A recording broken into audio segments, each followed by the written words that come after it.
അപ്പോൾ ഇത് രണ്ടാമത്തെ പാർട്ട് 2 ആണ് ഈ വീഡിയോ. ഞാൻ പാർട്ട് 1 നേരത്തെ ഇട്ടിട്ടുണ്ടായിരുന്നു. ഞങ്ങൾ വിൻ്റർ വെക്കേഷന്, മോന് വിൻ്റർ വെക്കേഷനാണിപ്പോൾ. ഹസ്ബൻഡിന് 4 ഡേയ്സ് ലീവ് കിട്ടിയപ്പോൾ പുറത്ത് പോയപ്പോൾ ദുബായ് സഫാരി പാർക്കിൽ ഞങ്ങൾ പോയിരുന്നു. അപ്പോൾ എടുത്ത വീഡിയോയുടെ പാർട്ട് 2 ആണിത്. പാർട്ട് 1 നേരത്തെ അപ്ലോഡ് ചെയ്തിട്ടുണ്ട്. ഇത് നമ്മൾ അകത്ത് കയറിയതിന് ശേഷമുള്ള വീഡിയോ ആണ്. അകത്ത് കയറി കഴിയുമ്പോൾ ഉള്ള ആ എൻട്രൻസ് കഴിഞ്ഞിട്ട് വരുന്നൊരു കുറച്ച് ദൂരം നമ്മൾ നടന്ന് പോകണം സൂവിനകത്തോട്ട് എത്തണമെങ്കിൽ. ഇത് ആ കയറി പോകുന്ന ഒരു പാലം പോലെയൊക്കെ അവിടെ കൊടുത്തിട്ടുണ്ട്. നല്ല രസമുണ്ട് കാണാൻ വേണ്ടിയിട്ട്. നമ്മുടെ കുഞ്ഞരുവി പോലെയൊക്കെ നമ്മൾ ഈ ഫോട്ടോസിലൊക്കെ ഈ സീനറിയൊക്കെ ഉണ്ടല്ലോ അതുപോലെ ചെയ്ത് വെച്ചിട്ടുണ്ട്. ഭയങ്കര ഭംഗിയായിട്ട് ഇരുന്നു കാണാൻ. കണ്ടോ ഇതൊക്കെ നമ്മൾ നേരിട്ട് കാണാൻ ഇതിനെക്കാട്ടിയും ഭംഗിയായിരുന്നു കാണാൻ വേണ്ടിയിട്ട്. ഈ സീനറിയിലൊക്കെ കാണുന്ന പോലെ അവർ ചെയ്ത് ആ വെള്ളമൊക്കെ നല്ല തെളിഞ്ഞ വെള്ളമായിരുന്നു. നല്ല രസമുണ്ടായിരുന്നു കാണാൻ. അവിടെ ഒരു ആ ആനിമലിൻ്റെ പേരെനിക്കറിയില്ല.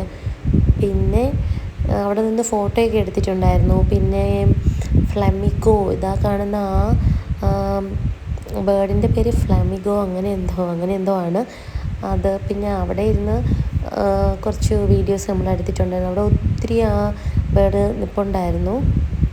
അത് കഴിഞ്ഞിട്ട് ഞങ്ങൾ കുറച്ച് ദൂരം ആഫ്രിക്കൻ വില്ലേജ് അങ്ങനെ എന്തോ ആണ് അതിൻ്റെ പേര്.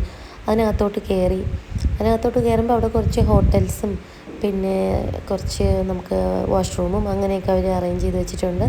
അപ്പോൾ അവിടെ നിന്ന് അതുവഴി പിന്നെ ആഫ്രിക്കൻ വില്ലേജിനകത്തോട്ട് കയറി അവിടെ കുറച്ച് ആനിമൽസൊക്കെ ഉണ്ടായിരുന്നു. പിന്നെ ഈ സ്പിൻ ചെയ്യുന്നതെന്ന് വെച്ചാൽ നമുക്ക് ആ സ്പിൻ ചെയ്തിട്ട് ഏത് രീതിയിലാണ് ആ ആനിമൽ വേട്ടയാടി ഫുഡ് കഴിക്കുന്നത് അങ്ങനെ ഒരു ഇത് അവർ ക്രിയേറ്റ് ചെയ്തവിടെ വെച്ചിരിക്കുന്നത്. രസമുണ്ടായിരുന്നു കളിക്കാൻ. പിന്നെ മോള് ലയനൊക്കെ ഇങ്ങനെ ലയന് അങ്ങ് ദൂരെയാണ് സിംഹമൊക്കെ കിടന്നത്, അടുത്തോട്ട് വന്നില്ല.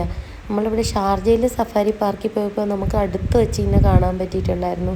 പിന്നെ ഇത് ആഫ്രിക്കൻ എലിഫൻ്റാണ്. എല്ലാ ആനിമൽസിൻ്റെയും വീഡിയോ ഒന്നും എടുക്കാൻ പറ്റിയില്ല. ചില സമയത്ത് മോള് കരയുന്നുണ്ടായിരുന്നു. അപ്പോൾ ഫോണ് പറ്റുന്ന പോലെയൊക്കെ പിടിച്ചിട്ട് എടുത്തതാണ്. പിന്നെ നമ്മൾ എലിഫൻ്റ് ഒരു 3-4 എലിഫൻ്റ് അവിടെ ഉണ്ടായിരുന്നു. അപ്പോൾ അവിടെ നിന്ന് 2-3 ഫോട്ടോയൊക്കെ എടുത്തതാണ്. പിന്നെ അത് കഴിഞ്ഞിട്ട് ബേർഡ് സെക്ഷൻ എന്ന് പറഞ്ഞൊരു പ്രത്യേകിച്ചൊരു സെക്ഷൻ ഉണ്ടായിരുന്നു. അപ്പോൾ അതിനകത്തോട്ട് കയറിയപ്പോൾ ഒരു മയിൽ പീലി വിടർത്തി നിൽപ്പുണ്ടായിരുന്നു. അതാണിത്. ഇത് ഞാൻ ഫസ്റ്റ് ടൈമാണ് ഒരു മയിൽ പീലി വിടർത്തി നിൽക്കുന്നത് കാണുന്നത്. ബാക്കി വീഡിയോ നാളെ അപ്ലോഡ് ചെയ്യാവേ.